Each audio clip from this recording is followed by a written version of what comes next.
pertanyaannya mesti nanya ke presiden sebagian. Ternyata kami itu dan bisnis di Indonesia itu dan dalam Surabaya disurvei, izin kami itu hanya membantu 10-15% pemilihan. Yang lain itu adalah di kementerian. Memang ada beberapa yang dari kemarin adalah soal IMB. Kalau IMB kami sekarang itu udah pangkas. Ada beberapa izin gedung-gedung atau izin pergundangan itu udah pangkas sampai 71%. Dulu mau 200 hari, sekarang tinggal 48 atau 52 hari. Jadi kami mempunyai plan terpadu satu ini yang menurut kami udah lumayan. Kita punya contoh yang sangat baik. Ada yang sebenarnya yang 1 hari bisa selesai. Ada beberapa izin untuk perorangan yang lengkap malahan di bawah 30 menit aja 13 menit bisa kami selesaikan. Karena kami ada di semua kantor lurah, kantor camat. Kantor lurah itu ada 267. Kantor camat ada 44, kantor kota ada 6, provinsi ada 1. Dia ada 318. Nah ini terus kami lakukan untuk mempermudah, dan kemarin saya diskusi sama presiden nonton bola apa ngobrol gitu ya. Kita bilang, saya kan bersurat kepada kementerian. Ya kami menjadi calo broker. Jika Anda mau bersurat kepada menteri, tadi pagi saya sudah bilang kepada Anda dapat izin presiden, kami akan bantu mengurusi surat-suratnya. Jadi kalau kementerian bersulit, kami akan catat siapa yang mempersulit, berapa lama, masalahnya apa. Nanti waktu dalam rapat dengan presiden dan menteri akan saya buka. Nah, buka itu mungkin ada yang ada benarnya masih ada nasib. Karena ada mintanya itu nasib, kalau ini kan. Nah, lalu apa yang bisa kami lakukan lagi untuk startup bisnis? Memang ada beberapa yang bisa kita bantu. Sebetulnya itu BRI saja menyediakan tur kredit usaha itu 21 triliun. Kami sendiri jamu kita yang bisa menanggung 1 triliun dari Pemprov DKI. Masalahnya mau menyalurkan ke siapa? Ini menjawab ya gitu ya. Saya selalu yakin kita akan lebih unggul daripada mereka. Kenapa? Karena kalau dia pendatang negara Asia masuk ke Jakarta, dia sewa rumah beda, dia biaya BPJS juga beda, bunganya juga beda. Nah yang penting kita mesti sediakan apa untuk startup seperti itu. Orang muda tentu kita juga minta tugas dari Jakpro tadi jawab tadi. Karena muda yang nanya tadi, kita udah ada beberapa anak Singapura yang mau kita tarik sebelumnya. Kita mau bangun satu perusahaan yang IT startup seperti itu. Akan dibawa Jakarta Komunikasi, kita siapkan beberapa sistem. Kami juga akan menyiapkan beberapa co-working place tempat untuk anak muda datang, dia bisa menjadi suatu inkubator dan startup buat dia. Nah tadi yang buat kami melakukan apa? Kami mulai menyediakan rumah susun yang kami subsidi sebetulnya. Karena kami yakin kunci utama harus punya rumah. Lalu kami juga yakin untuk menghadapi MEA ini adalah orang harus sekolah. Kami tahun ini telah mengeluarkan 2,3 triliun untuk beasiswa 489.000 anak. Boleh pakai kontak nggak? Tak boleh juga. Bapaknya yang boleh juga. Jadi kita mulai debit. Itu pun 3% masih fraud, 97% sudah oke. Ada juga beberapa yang beli, dia jual lagi. Tapi dengan cashback sistem, kami bisa melatih dia. Kesehatan Jakarta asal nggak gengsi gitu ya. Kita bicara usahakan, jangan sampai usaha Anda baru mau mulai bangkrut. Karena baru di dalam, bahkan mau kemo pun, kami sekarang selain tunggu dari Tarakan, kami sudah mulai bangun dari Tarakan sampai nunggu dari Mais. Kami Tarakan sudah punya 6 atau 8 bed. Kami mau ekspansi lagi. Kalau sakit asal mau puskesmas, terus mau dirujuk ke kelas 3, kami tunggu. Sederhana sekali. Kenapa gitu cara menilai orang kaya nggak mau masuk kelas 3? Karena satu kamar tidur 10 ranjang. Paling bagus 8 ranjang satu kamar mandi. Nah, jadi kami yakin dari sisi kesehatan kita lagi dorong BPJS tenaga kerja. Lalu semua apa yang terjadi kita menghadapi MEA, kita punya masalah juga soal buruh. Survei kita sebetulnya adalah pelajar. Pelajar itu satu orang 2,7 juta.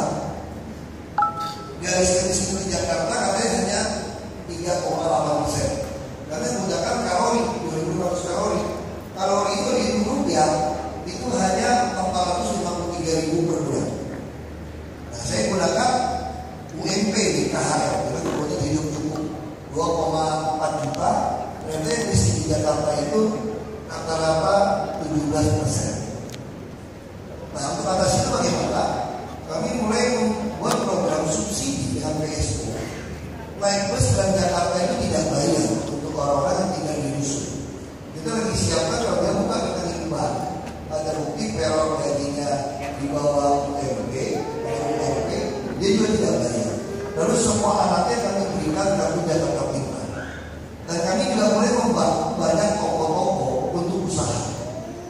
Jadi kami yakin kalau kita kuasai PKM, kuliner segala macam, bagi banyak orang datang, bagi banyak orang usaha, tapi kelasnya beda. Jadi ibaratnya saya sudah kasih contoh begini. Mike Tyson hebat, hebat. Kita punya kelas apa? Punya kelas LSPK dulu, kan? Mudah kan? LSPK itu penting dulu.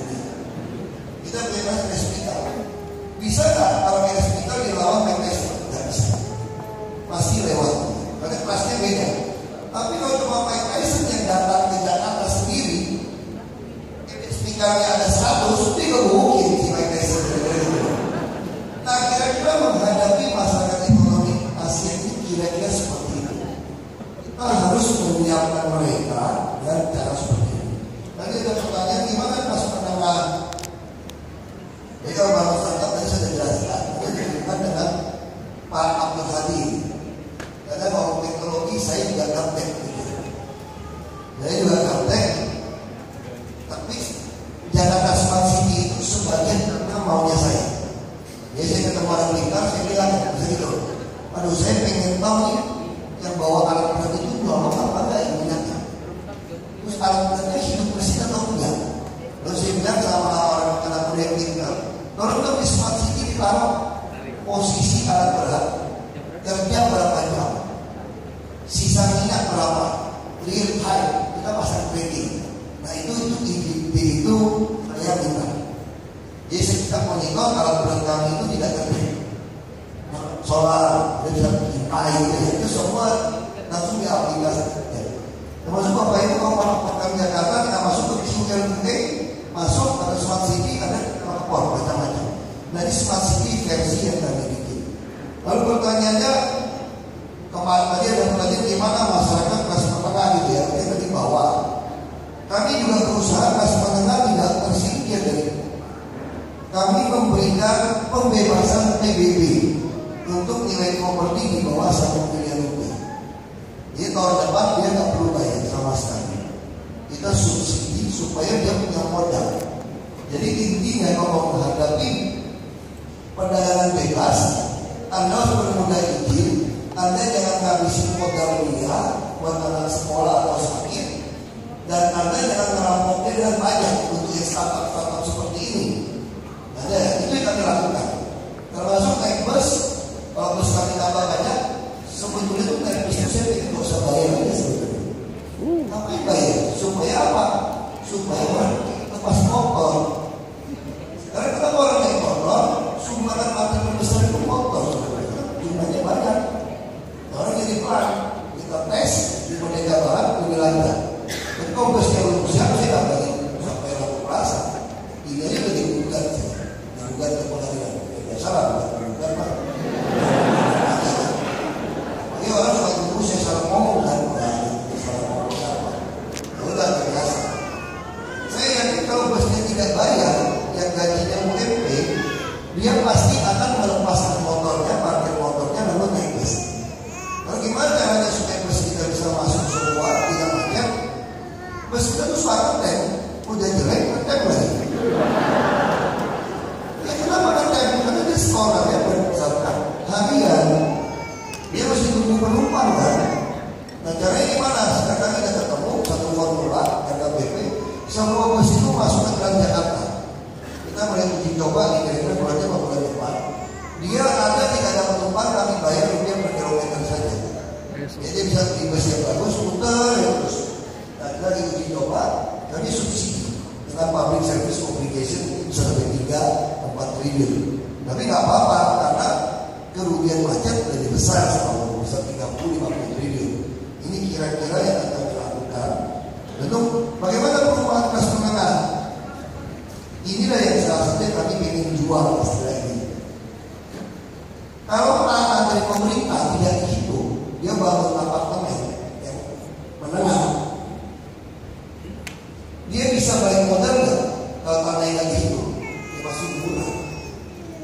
kalau Jakpro ditugasin itu repot. Nah kami tugaskan Jakpro membangun itu. Udah selesai bangun, kami pakai APBD beli kembali. Jadi kami beli kembali, kami mencari profesional muda yang gajinya pakai gaji tapi nggak mampu di rumah di Jakarta kan. Kalau di rumah kan di pinggiran transportasi belum jadi juga. Mereka paksa beli mobil masuk ke dalam kota. Nah kami ingin dia tetap beli di pinggiran, tapi dia bisa sewa apartemen harga kos. Kos itu bisa jadi 3 juta, ada yang 4 juta, ada keluarga. Nah kenapa dia nggak mau sewa kos? Kos itu repot. Bayangkan kalau Anda pasangan muda punya anak, punya bayi, bisa nggak satu kos sama pembantu, satu kamar? Nggak bisa. Sewa apartemen juga repot. Dan punya anak juga repot. Kalau kos-kos bareng, sebelah kiri ada cowok yang lebih cakep, ada deg-degan. Tapi kalau ada sewa apartemen 2 kamar, 1 kamar mandi semua, hanya harganya 100.000 per hari atau 100 per hari, Anda mau? Kami lagi bangun baik di tengah kota. Kami pakai klik. Kenapa saya terima Asian Games?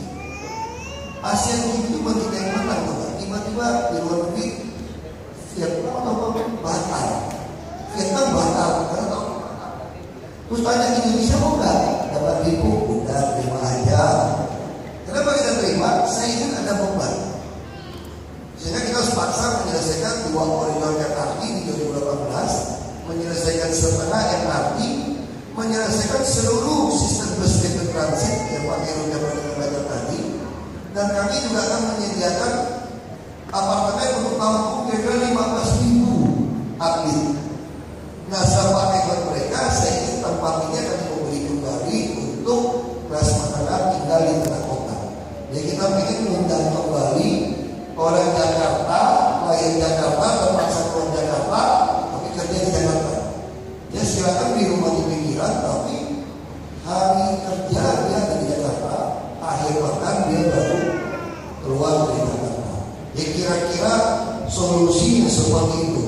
Kriminalitas bagaimana? Ini susah polisi. Jadi kita nih, saya itu cuma bintang 3 bukan bintang 3 Pak Katanya. Saya ini cuma kembang melati kayak kompes, bukan ada bintang 3.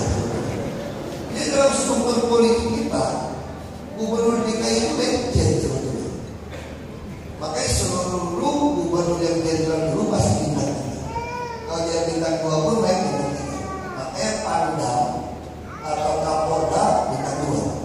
Tapi coba lihat gambar bintang kami itu bintang apa melati? Melati kita masih bintang. Dia pancat agak merah, agak beda dengan bupati dong. Tapi kalau yang beneran pasang bintang beneran.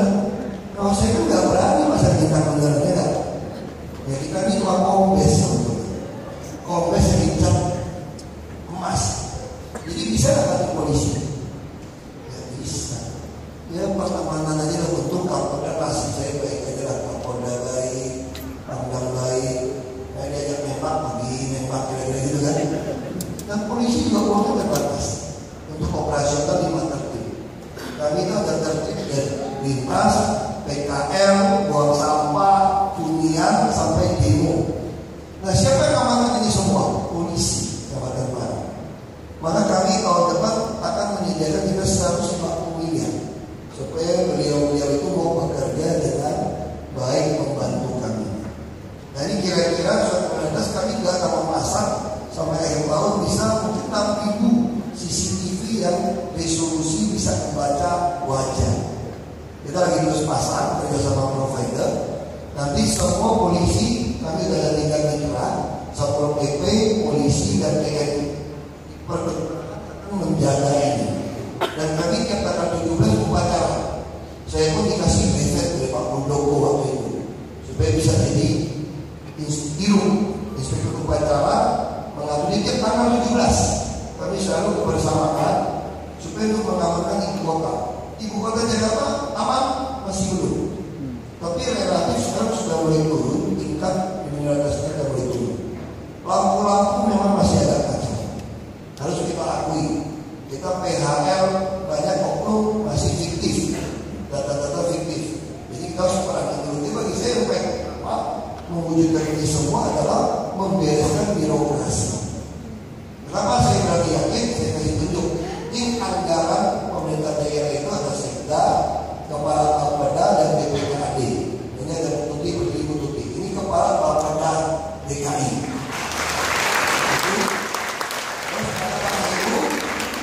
Ini Kepala BPKAD. Jadi kalau sombongnya Pak Heru, PNS yang dipercaya banget oleh Jokowi dan Ahok, itulah orangnya.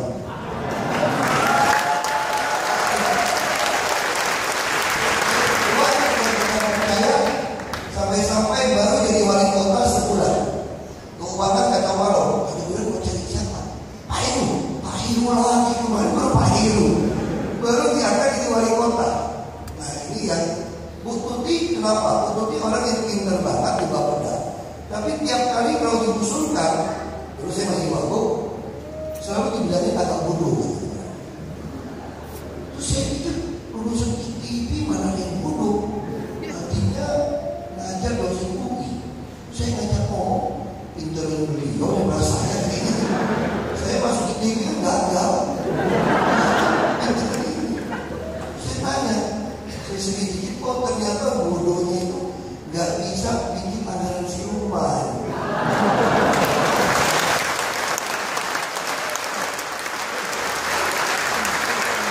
Sampai suatu begitu saya datang di Bapeda, ketakutan nih, masalah menekan buat anggaran siluman kan.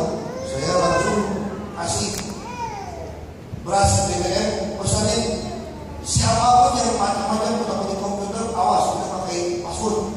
Pada pulang itu suami mengingat ini, Pak ya kamu bos hati macam kamu masih hati kambing. Besok datang, saya nggak mau hati macam sekarang Pak. Beliau juga adalah pejabat pertama yang mengembalikan gratifikasi.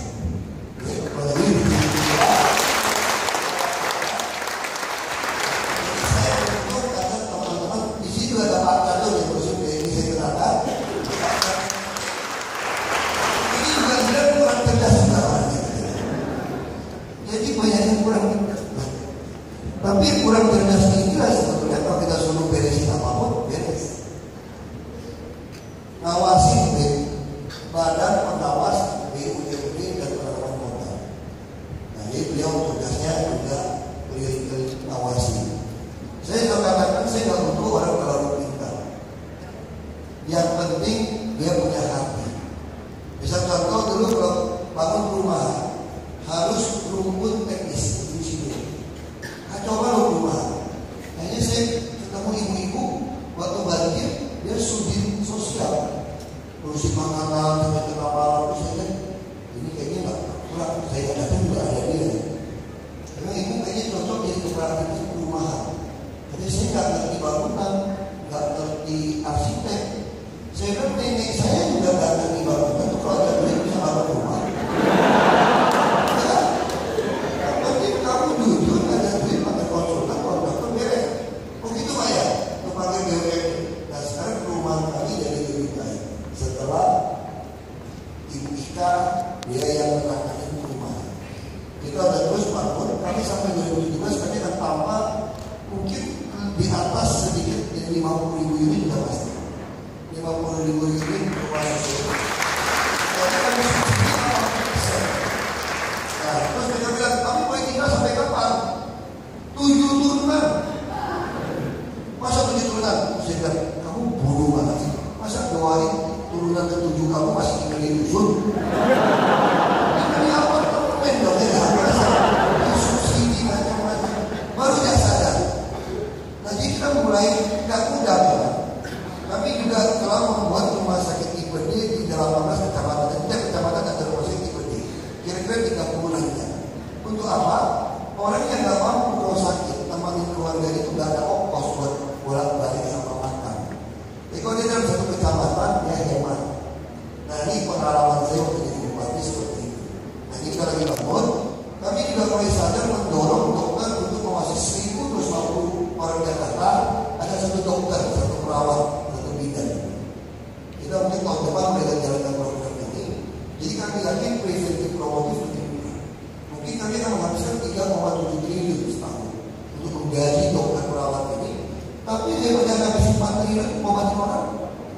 Mendingan 3,7 triliun tolong orang supaya nggak sakit, produktivitasnya juga akan baik.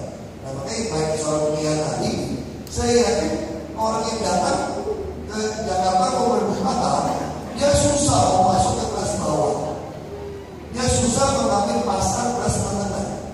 Karena menengah itu sudah kami sediakan rumah susun, tempat usaha, kami bangun baik pasar rakyat itu nggak bayar. Ini saya baru ketemu metode baru lagi, PKL. Jembatan penyeberangan, saya lihat terlalu sempit.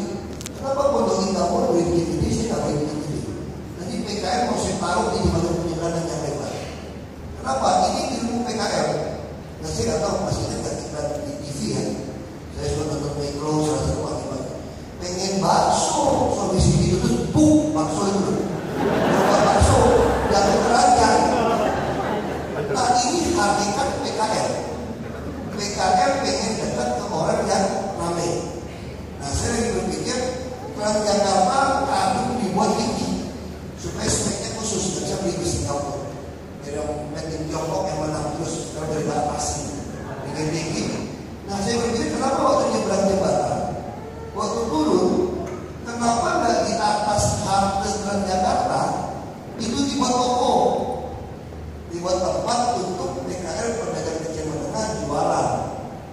Nah jadi kita tadi kata Pak Firman lewat terowongan baru Singapura, saya udah lama juga nggak Singapura, dan terowongan baru juga ini lewat.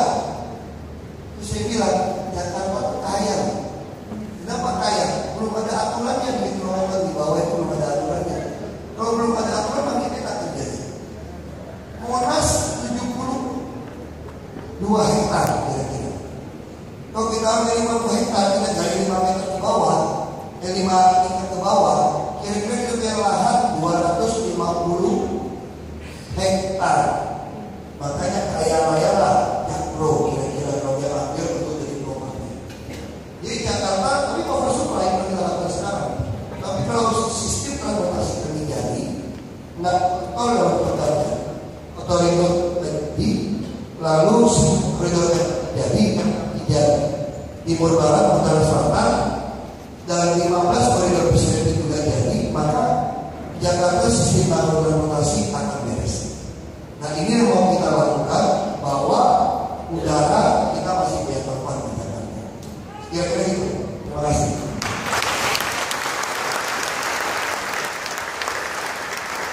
Kayaknya kalau pinter-pinter dan maju di sini kita lebih banyak supaya kesempatan banyak hilang. Oke Pak, sebelum Bapak hadir kami melakukan 2 hal. Pertama itu polling Pak, dan juga teman-teman bisa mengajukan pertanyaan secara online. Saya mau coba gabungkan antara hasil polling dengan pertanyaan yang agak banyak. Untuk polling saya singkat saja.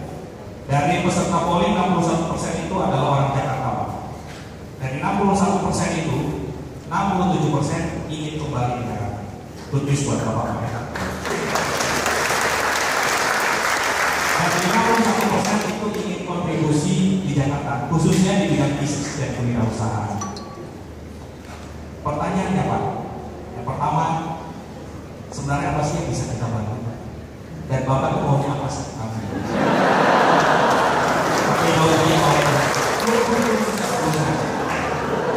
Yang kedua Pak, lalu bagaimana strategi Bapak merangkul kami Pak untuk pulang ke Jakarta? Di sini kami lebih sejahtera Pak ya.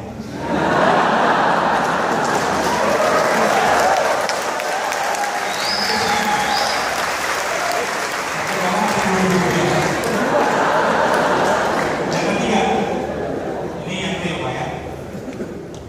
Apa rencana kesinambungan hasil kerja Bapak kalau Bapak tidak terpilih lagi? Apakah Purwokerto akan kembali lagi sehingga kami kembali balik ke Singapura? Yang keempat Pak, ini yang lebih real Pak. Tugas saya mewakili aspirasi masyarakat.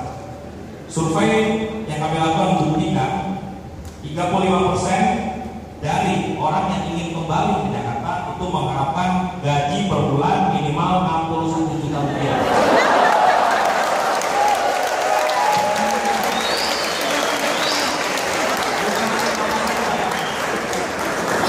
Kira-kira berapa sih Bapak mau gaji kami? Saya ini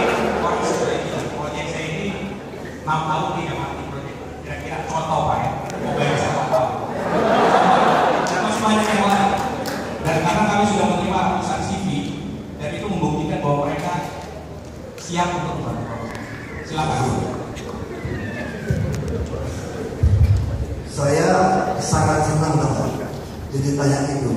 Jadi saya bayangin di atas 100 kampus sampai rumah masih kecil ya.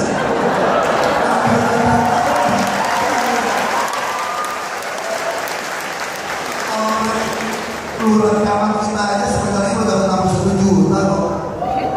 Kami sekarang PNS kami terendah, kami gaji kalau dia kerja dengan baik bisa sampai 12 sampai 13 juta per bulan. PNS golongan terendah. Kalau yang eksekutif kami di BUMD kami di atas 100 juta.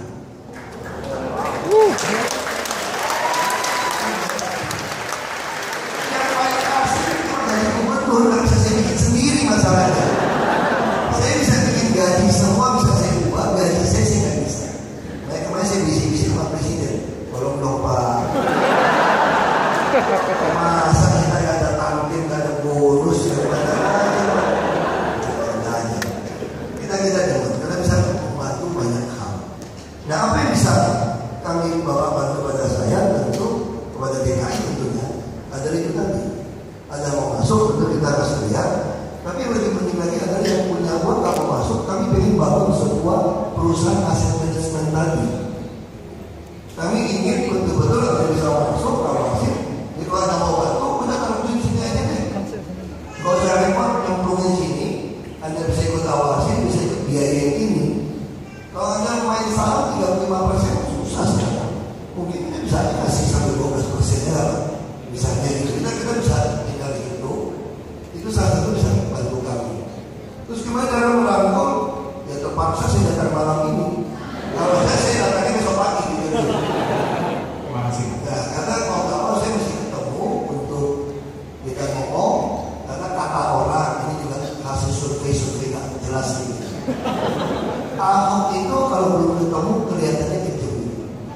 Kalau udah ketemu nggak beda sama Basuki Seribulan. Jadi sebenarnya saya ini komika sebenarnya. Cuma musuh saya menggambarkan saya itu galak. Aku di kantor ketawa-ketawa kok sebetulnya. Yang galak itu kan ngeyel satu kedua aja itu satu note tetap dikit lah. Terus masa disenyumin orang ngeyel begitu kan. Terus gimana pertanyaannya? Ini pertanyaan agak mirip tapi lebih bagus di sini udah mau masuk ya. Kalau Bapak nggak kepilih lagi gimana? Kalau bukan mereka gitu. Itu sama kayak pengusaha. Saya suruh bayar pajak hotel yang betul, restoran yang betul. Dia bilang apa? Iya kalau kita bayar yang betul, habis Bapak nggak jadi gubernur lagi gimana? Nanti kami dicek lagi. Saya bilang kok nggak jadi gubernur, kok jadi presiden? Kok takut banget sih?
Karena ini rata-rata